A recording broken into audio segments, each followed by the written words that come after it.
kalau kita mencari kemuliaan, wah, dengan nilai keislaman nggak cukup. Tambahkan kemuliaan dengan sepatu, dengan handphone, dengan batu cincin, dengan apa namanya, dengan kendaraan, dengan rumah. Kalau kita mau cari kemuliaan dengan selain Islam, niscaya kita bakal dihinakan oleh Allah Ta'ala. Kita bakal dihinakan oleh Allah Ta'ala. Bilang enggak, tetap beliau dengan prinsipnya beliau radhiyallahu anhu wa ardhah. Sayyidina Umar bin Al-Khattab, beliau ini kalau baca Al-Quran, itu kadang kalau ngimamin sholat, baca Al-Quran, itu beliau sampai suara tangisannya waktu ngimamin sholat, kedengeran sampai shaf yang paling belakang. Nggak ada speaker dulu. Kedengeran suara tangisannya sampai shaf yang paling belakang. Terkadang tuh kalau tahajud baca Quran, sampai nangis, histeris, sampai jatuh. Lagi sholat tahajud, histeris, sampai jatuh. Sakit. Dan dijenguk. Sakit apa Amirul Mukminin? Semalam tahajud baca 3 ayat, semaput. Subhanallah. Sampai sakit. Tapi tetap beliau menikmati. Para wali-wali sampai bilang tuh, laula mujalasatal ikhwan fillah wa qiyamul lail lama ahbabna al-baqa fid dunya. Kalau bukan karena 2 hal, kita nggak bakalan pengen berlama-lama hidup di dunia. Tapi karena 2 hal ini kita masih pengen hidup di dunia. Dunia yang nikmat dari dunia 2 hal. Yang pertama qiyamul lail, bangun malam tahajud. Dan yang kedua mujalasatul ikhwan fillah, ketika duduk di majelis bersama para aulia wassalihin. Ketika duduk bersama mereka, hadir bersama mereka, itu kelezatan, itu nikmat yang ada di dunia ini. Dan kadang kita tuh menemukan di dalam hadir majelis bersama mereka itu, hati berasa semangat pengen ibadat, berasa khusyuk, berasa takut kepada Allah Ta'ala. Subhanallah. Wahakadha, Allah Ta'ala jadikan tuh anugerahnya tuh di situ. Alhasil, siapa gerangan yang bisa mencicipi iman? Cuma orang-orang khusus saja. Orang yang ridha kepada Allah sebagai Tuhannya, Islam sebagai agamanya, Nabi Muhammad sebagai Rasul yang diutus kepadanya. Yang ridha kepada Allah sebagai Tuhannya. Ya kalau diuji sama Allah Ta'ala jangan uring-uringan. Katanya senang diuji sama Allah Ta'ala, senang Allah sebagai Tuhan. Terus kalau diuji jangan uring-uringan. Ada orang datang kepada Syibli. Syibli, nahnu nuhibbuk. Kami cinta kepada engkau wahai Syibli. Cinta, kita cinta. Semua yang bilang cinta. Begitu. Jadi yang digombalin bukan cuma pasangan kita doang. Tapi yang digombalin hatta wali-wali juga digombalin sama pecinta mereka. Kami cinta. Cinta. Diambil kerikil, batu-batu, dilemparin, disambit. Lari, kabur semuanya. Terus Jibril bilang, kenapa kabur? Katanya kalian cinta kepadaku. Kenapa kabur dari ujianku? Katanya Shibli begitu.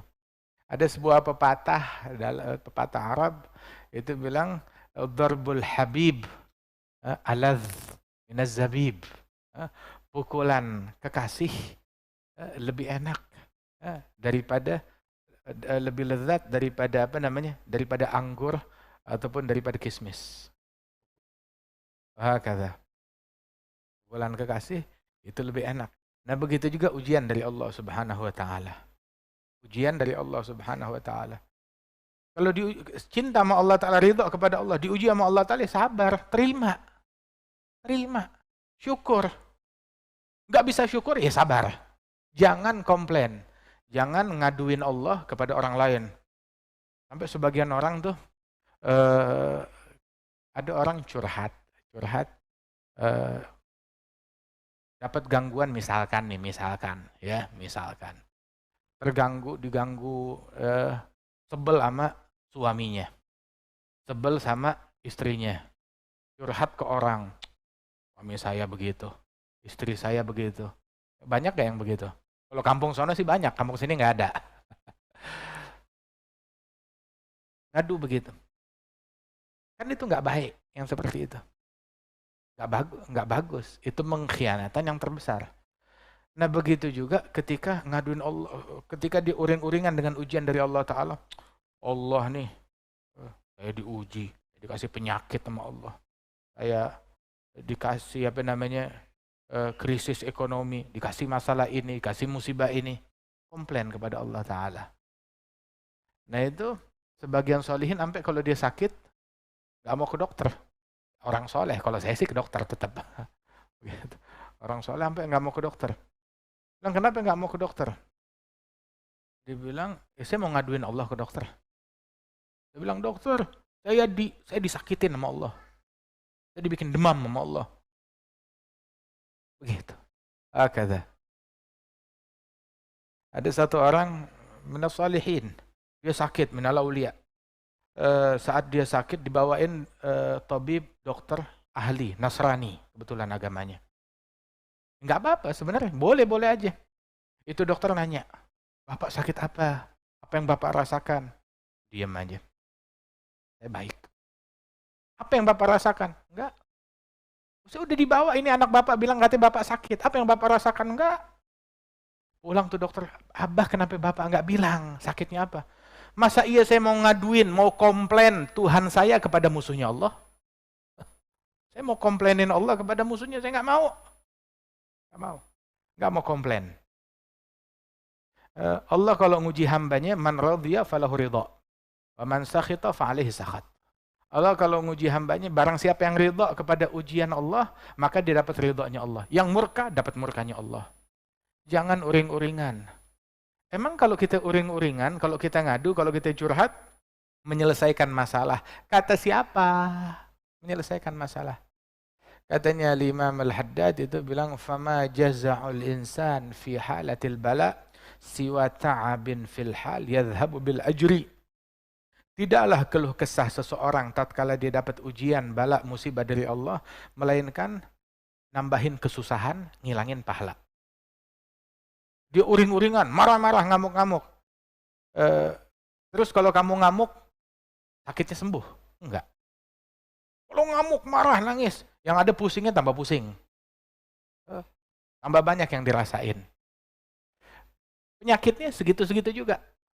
Tambah parah ya. Yang jelas pahalanya hilang. Dan dia dapat murka dari Allah Ta'ala. Itu sampai dikatakan oleh ulama, kamu kalau diuji oleh Allah Ta'ala, kalau kamu sabar dan kamu ridha, kamu dapat pahala.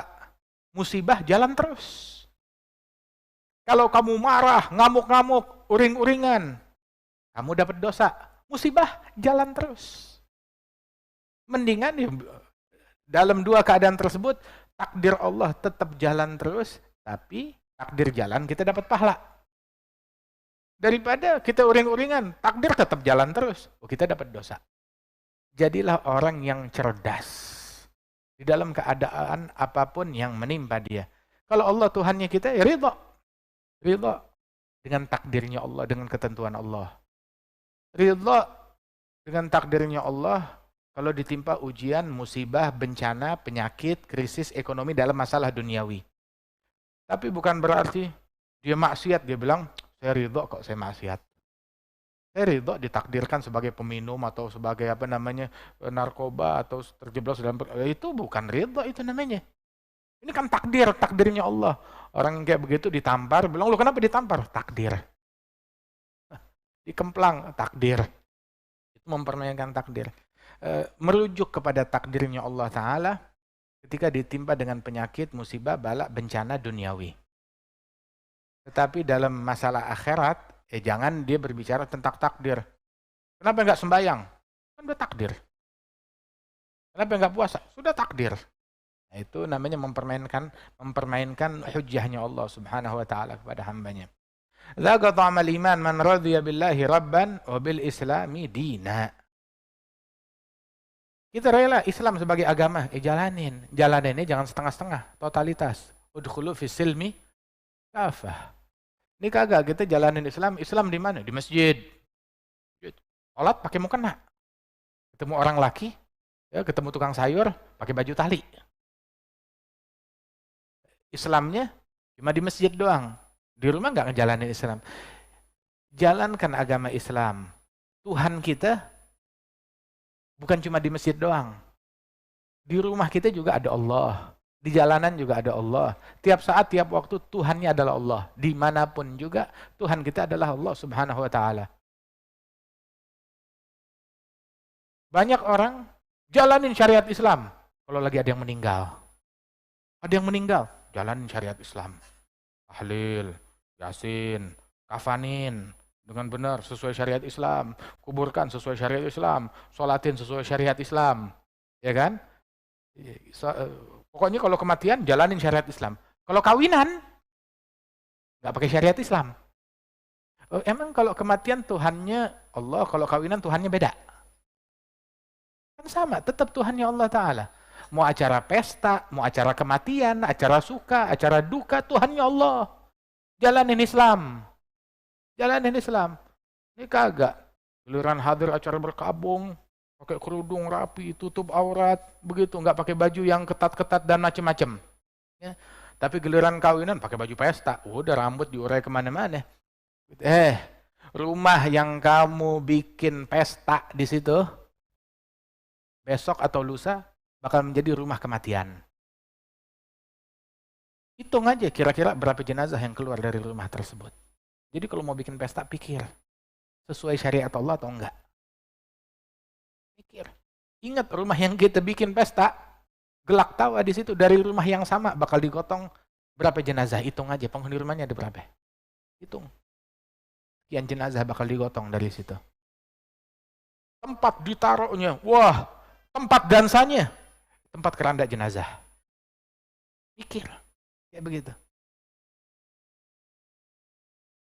Ridha Islam sebagai agama dijalankan secara totalitas. Mau itu di kantor, di rumah, lagi kematian, lagi perkawinan, lagi hajatan, lagi suka, lagi duka. Ya khalas, jalanin syariat Islam. Jalanin agama Islam dengan baik, dengan benar. Udkhulu fis silmi kafah. Wa bi Muhammadin Rasulah. Ridha, senang Nabi Muhammad sebagai Rasul. Ada orang nggak boleh kita senang dengan Nabi Muhammad. Senang dengan lahirnya Nabi. Oh, bid'ah. Nabi lahir, kita nggak boleh senang. Kalau anak kita lahir, boleh senang. Oh, anak saya lahir, senang, saya turut bergembira. Bos kita kelahiran anak, saya turut bergembira. Boleh, tapi kalau Nabi yang lahir, nggak boleh mengungkapkan kegembiraan dengan lahirnya Nabi. Bahkan, kambing lahir. Wah, kambing saya lahiran, dapat anak 3. Boleh senang? Boleh, nggak ada yang bilang bid'ah. Nggak ada yang bilang syirik. Begitu juga, ayam saya bertelur. Telurnya banyak. Nggak ada, saya gembira. Gembira. Nggak ada yang bilang bid'ah, nggak ada yang bilang syirik. Tapi kenapa kalau Nabi Muhammad lahir, kita bergembira dengan lahirnya Nabi Muhammad? Nggak boleh. Bid'ah, syirik. Nggak boleh gembira, mengungkapkan kegembiraan dengan lahirnya Nabi Muhammad Sallallahu alaihi wasallam. Otaknya kemana? Kayak begini.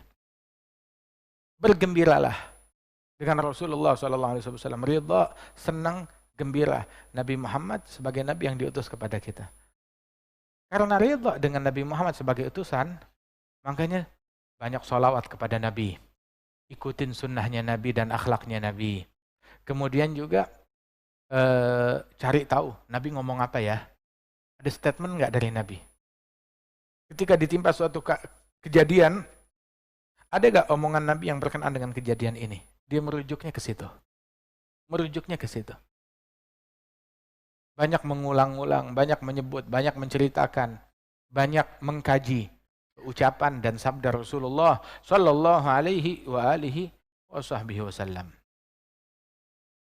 Itu orang yang ridha kepada Nabi Muhammad sebagai Rasul.